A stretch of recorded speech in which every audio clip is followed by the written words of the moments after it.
Okay. I'm Carson Gates conducting a oral history interview with Coach Lynn Carlson. And my first question is, when did you first hear the term internet? Oh, you're going a long ways back there. It's a good question. Boy, I think probably the early '90s, maybe. Would be a guess. I mean, man, maybe it was later than that. Yeah, maybe it was later than that because that was like computers. Yeah, maybe it was late '90s, mid to late '90s.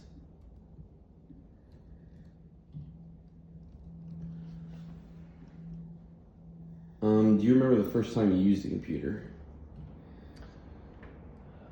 I wouldn't say that I remember the first time I used a computer, and there was there was a little bit of a transition period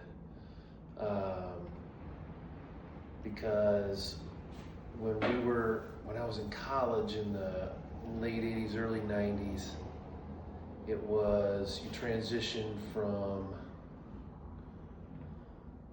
there were computers around. But when I came to college in the fall of 1987, I still had a typewriter. It was an electronic typewriter. So it wasn't like you're, plunking down on the keys like you would, old school typewriter. It was more of an electronic keyboard kind of feel to it, and you could type up your papers, but it was literally a paper that was being typed on. So in that regard, it was still a typewriter versus a computer screen that you're typing your words out onto. Yeah, and then that kind of evolved into word processors, which were essentially, like the word, like Word, or some kind of word processing deal. So then you got into those. You were able to type your papers out on those. You could find some research. You could go into some databases that were computerized online, and you could go and find some things in the early to mid '90s. That was something that you were able to do. So yeah, the computers, I would say, probably late '80s.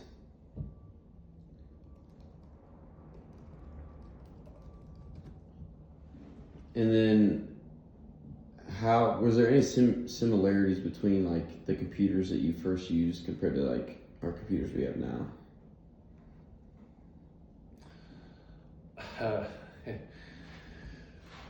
There's a computer screen.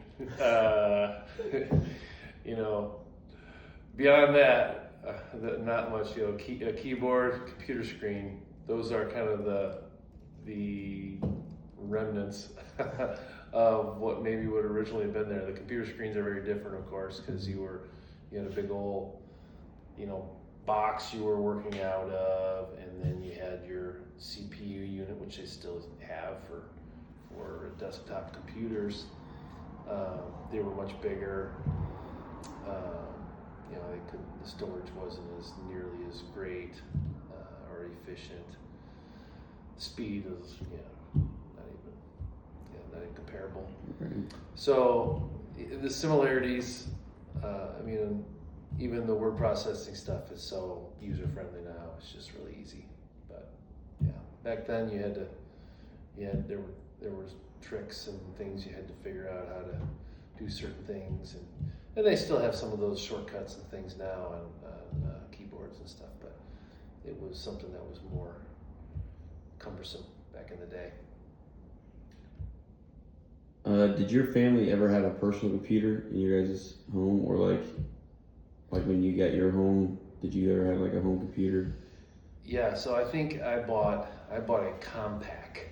COMPAQ was my first computer. That was the first one we purchased, like a new computer. We had that when we moved here to Greenville permanently. back in 1996, fall of 1996. I came back to coach here. I want to say we purchased it at that time, and used that. It was dial-up internet. It was, and internet was some very different resource at that point.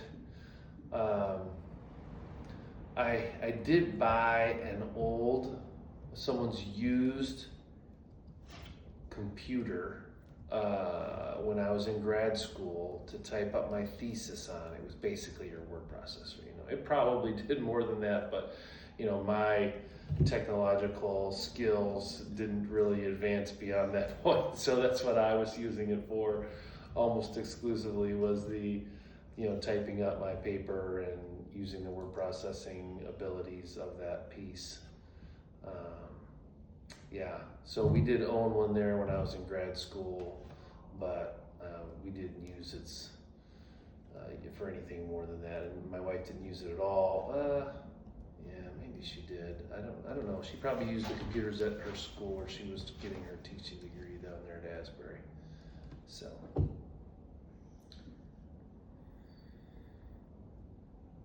Can you talk about how you did research projects in school before the internet was worldwide? Mm-hmm. Yeah, you went to the library. You went to the library and you would do topical searches. You could go into, you would find an article that would be on your topic, and or you pull out a periodical of some sort, and then you would read it and you would look at their sources. Maybe they had some sources at the end of that article that they referred to during the article that were references for that article, and then you maybe dive in further and try to find those periodicals, and et cetera, et cetera. But yeah, you use the card catalog, those kinds of things, like the physical card catalog back in those days was a thing still in the late 80s. And I think it was still, I don't know when they got rid of it in the library, but you certainly don't use it anymore. You talked about you writing your thesis on the word processor or computer. You said, how did that how much of it was could you research stuff online at all, or was it still fully manual and then you just typed it on there? You might be able to search things online, you might be able to do search for references online. I don't know that you could go online and find the references. You maybe had to go to the library still at that point and find those references, find those specific articles that were written, or books that were written on those topics in the library. So you weren't necessarily able to do all of your research online like you can now, for sure.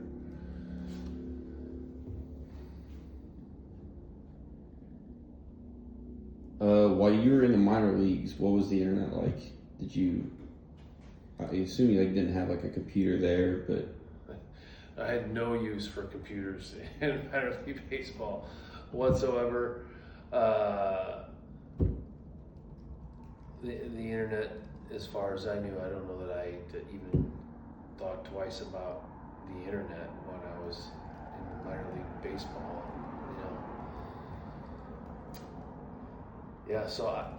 There was no. The research was simply your coaches. Those were the resources that you had at your disposal, and you had no other means of getting information really in any kind of online. When there was no online, there were no phones, right? You didn't have a cell phone in those days. It was you had landlines. That's what you had. That's how you communicated. And so, pay phones, but no cell phones. So, going off that, were you able to talk to your family much while you were in the minor leagues, or did you not have a lot of contact with them? No, probably, once a week. That was kind of the standard that we had established while I was here in school. My parents were up in southeastern Wisconsin, and I was down here in school, and it was kind of a standard procedure for us back in the day. We had a pay phone in each of the houses or the dorms that we lived in, and so you would. The process was this: you would call home. You would make a collect call to home, which means, and you would reverse the charges so that the people you were calling were required to pay for the phone call. They would refuse the charges because that would be more expensive, and then they would just call you back on that same number because they knew you were available to take the call. And that was kind of the process that you would use to get in touch with your family. And so it was like a once in a week, usually it was a Sunday night kind of conversation you would have. It was kind of standard, this is when we're going to do it. I don't know that it was a specific time, but Sunday evenings I remember was the time that I would typically make a phone call home. And then I was engaged in minor league ball. And so I talked to my fiance, my now wife, maybe a couple times a week, maybe. And that was the only times we had any interaction outside of letters, and she was a better letter writer than I was. She would write more often, but I would write periodically. But yeah, that was our mode of communication back in the day. We didn't think anything about it. It just was what it was. Yeah. Did you say you started coaching here in 1996, or started coaching? Fall of 1996, yeah. How did you go about recruiting back then versus now with all technology and social media and everything? Right. Yeah, so in those days, there were recruiting services you would get information from about kids. You would call coaches at schools. You would send letters home to athletes that you found information on. You would send out a card. You would have a card for them to fill out and send back into you that had all their information in it. You would request all the information you needed to contact them, which, at the time was phone number, basically an address. And that was how you contact those people. You try to call them, once every few weeks and make contact with them and let them know that you were, would like them to come to Greenville, come for a visit, have a tour of campus. You would get to know them a little bit, so you would carry on conversations on the phone, ask them questions, get to know them. So those were the recruiting itself, in terms of the interaction with the mode, is very different now. The interactions aren't necessarily much different. The things that you were asking aren't necessarily much different. My first couple of years here, I worked in admissions, and some of those questions that I learned to ask in admissions, when I was recruiting students and baseball players, are some of the same questions I ask today. So it's still a person, right? You're still ultimately trying to get to know this person, and people have been pretty much the same at their core for a long time. So Similar question for you getting drafted. How did MLB scouts hear about you? Was it seeing stats, or was it just word of mouth, or how did that happen? Well, I mean, I can't answer that. I can only guess at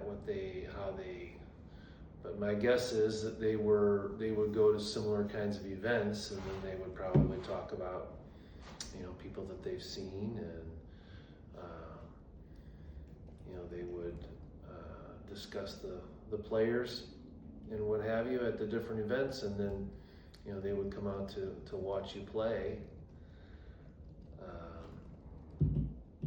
Phone calls, I'm sure, were a part of the equation too at that point. A lot of phone calls from scout to scout, and across organizations and what have you.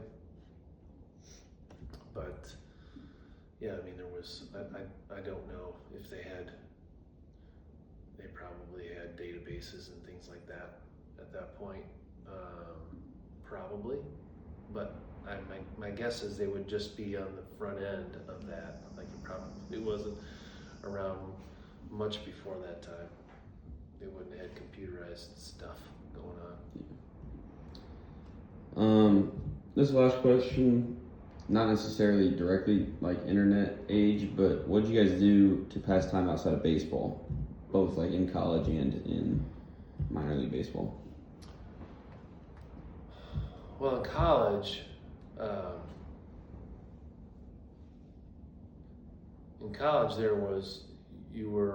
there were always activities on campus that you would go and do. I was a basketball and baseball player at Greenville, so I was always kind of in season. I didn't really have a time where I was just chilling and being a regular student. I was always in season of some sort. So I always had a lot of things going on, and I didn't have necessarily a ton of free time. I probably used more free time than I actually had. So I probably wasn't as good a student as I should have been. But yeah, there was always things to do. And then on the weekends, if we had after practice or whatever, we would go to a movie. Highland was kind of a place we would go watch cheaper movies because we didn't have a ton of money, and I think the movies were $1.50 or something like that at Highland. So we would go and watch movies there. We would rent movies. We did what they called tour week and roomies night out and things like that. That were things that we would do. Twerp week was where the woman was required to pay.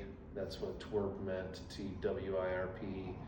And the girls would ask the guys out. It was kind of an unusual week. And then you had a roomies night out where your roommate would ask someone out for you. And you would go on a double date. Your roommate would ask someone for you, and you would ask someone for your roommate, and then you would go out on a double date kind of thing. It was kind of a fun thing to do. But yeah, there was always fun things to do on campus, social events and what have you. So I didn't have a car when I was on campus. If I had to guess, when I was a student here, if I had to guess, I would say maybe a third to 40% of students had cars at that point. So I don't think half the students had cars. I could be wrong in that estimate, but it certainly wouldn't have been more than that when I was a student here in the late 80s. So yeah, so you were looking for things on campus, not necessarily going off campus, although we did do that. We pile in a car and head somewhere. Yeah.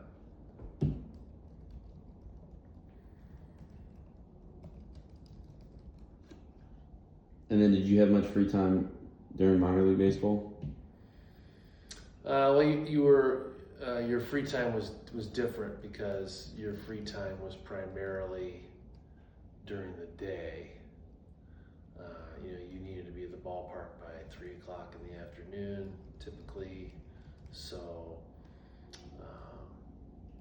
your free time was in that funky time of the day from, you were getting in late, your lifestyle was such that you'd start your game at 6 or 7 o'clock at night, you were done at 9:30, 10:30, and then you would go home. You might be up for a couple more hours, and then you'd sleep till it was 9 or 10, and then you'd get up and that was your free time, 10 to 2 or so. That was your free time. So if you had errands to run or whatever, you'd try to get that done. During that time, if you're on the road, you're just hanging out, television, you're watching baseball tonight. That was really the only baseball show at that point. ESPN was running. ESPN was very much in its, it had cornered the market. There really wasn't anything else that was on TV that was sport related.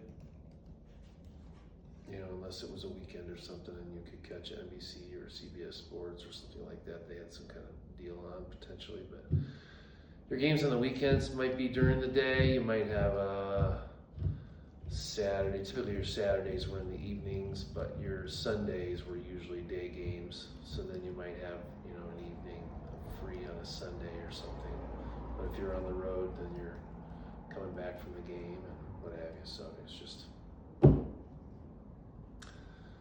it was quite a lifestyle. Mm-hmm. Awesome. I think that's all I got. I appreciate it. Yeah, absolutely. Thank you. My pleasure. And good luck on that project. Yes, thank you.